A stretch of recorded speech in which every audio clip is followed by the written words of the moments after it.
আজকে তিনি সকালবেলা আমার সঙ্গে জোর জবরদস্তি করছেন। বাবা মেয়েকে নিজের শিক্ষক বন্ধুর হাতে তুলে দিয়ে বললেন, এই মেয়ে তোর, একে দেখে রাখিস। পিতার এমন পরম বিশ্বাসের সুযোগ নিয়ে খোদ শিক্ষকই মেতে উঠলেন খেলায়। বুধবার সকালে রাজরহাট উপজেলার চাকের পশার ইউনিয়নে এক ন্যাক্কারজনক ঘটনা ঘটে, যা পুরো এলাকায় তীব্র চাঞ্চল্যের সৃষ্টি করেছে। অভিযুক্ত শিক্ষক রুহুল আমিন দীর্ঘদিন ধরে ফুলখা চাকলা উচ্চ বিদ্যালয়ে শিক্ষকতা করছেন এবং স্থানীয় উন্নয়ন সমাজ কল্যাণ সংস্থা ভবনে নিয়মিত ইংরেজি পড়াতেন। প্রতিদিনের মতো সেদিন ব্যাগ কাঁধে নিয়ে জ্ঞানের আলো নিতে শিক্ষকের কাছে গিয়েছিল, কিন্তু সেদিন অন্য শিক্ষার্থীদের অনুপস্থিতির সুযোগ নিয়ে একাকী পেয়ে রুহুল আমিন তার ছাত্রীকে ধর্ষণের চেষ্টা করেন বলে গুরুতর অভিযোগ উঠেছে। আজকে তিনি সকালবেলা আমার সঙ্গে জোর জবরদস্তি করছেন।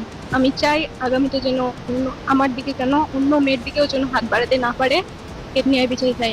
শিক্ষকের এমন আচরণে আতঙ্কিত হয়ে কিশোরী কোনো মতে সেখান থেকে পালিয়ে আসে। বাড়িতে ফিরে মায়ের কাছে কান্নায় ভেঙে পড়ে সে সবিস্তারে বর্ণনা করে পুরো ঘটনা। বিষয়টি জানাজানি হওয়ার পর থেকে এলাকায় উত্তেজনা ছড়িয়ে পড়ে এবং স্থানীয়রা অভিযুক্ত শিক্ষকের কঠোর শাস্তির দাবি জানান। সে আমার স্বামীর বন্ধু। আমার স্বামী তাকে বলছে যে তুই আমার বন্ধু। বন্ধু নয়, এই মেয়ে তোমার হাতে তুলে দিলাম, তুমি তোমার দেখার দায়িত্ব। কিন্তু তার মেয়ে হয়ে সে এমন একটা আচরণ করলো, তা বলার মতো নয়। কিন্তু আমি বিচার চাই, শাস্তি চাই। নুর আমিন স্যার আমার বাল্যকালের বন্ধু। তা আমার মেয়ে ওখানে প্রাইভেট পড়ে।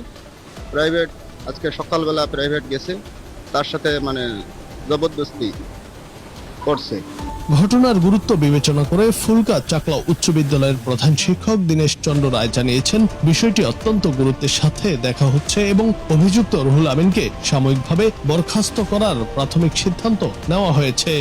অভিযোগটা যদি সঠিক হয়, আমরা পরবর্তীতে স্কুল প্রতিষ্ঠান খোলার পর তাকে আমরা, যে অভিযোগ যদি সঠিক হয়, তাকে আমরা প্রাথমিক একটা 3 মাসের জন্য আমরা সাসপেন্ড করবো। রাজারহাট থানার ওসি মামুনুর রশিদ ঘটনার সত্যতা নিশ্চিত করে জানিয়েছেন, লিখিত অভিযোগের ভিত্তিতে তদন্ত শুরু হয়েছে এবং আইনগত ব্যবস্থা প্রক্রিয়াধীন রয়েছে। জুনায়েদ আহমেদ, বাংলা টিভি।